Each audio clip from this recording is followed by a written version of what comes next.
జగన్ చేసినటువంటి అప్పు 4,91,734 కోట్లకి వెళ్ళింది.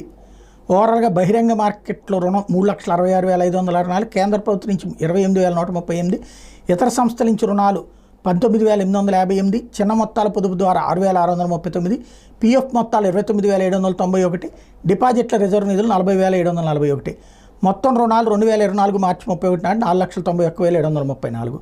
ఇది టోటల్గా ఈనాడు రాసుకొచ్చినటువంటి వార్త.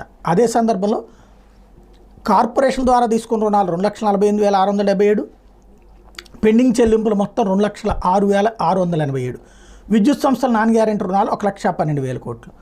ఇది మొత్తం జగన్దేనా? గతంలో చంద్రబాబు టైంలో ఎంత ఉందో దాని తర్వాతది ఇక్కడ రాయాలి, కానీ మొత్తం జగనే తీసుకున్నాడు అన్నటువంటి కోణాన్ని జనాలు నమ్మించే ప్రయత్నం. ఇప్పుడు ఫర్ ఎగ్జాంపుల్ విద్యుత్ సంస్థల నాన్ గ్యారెంటీ రుణాలు ఇప్పుడు 1,12,000 కోట్లకి వెళ్ళింది, కానీ అంత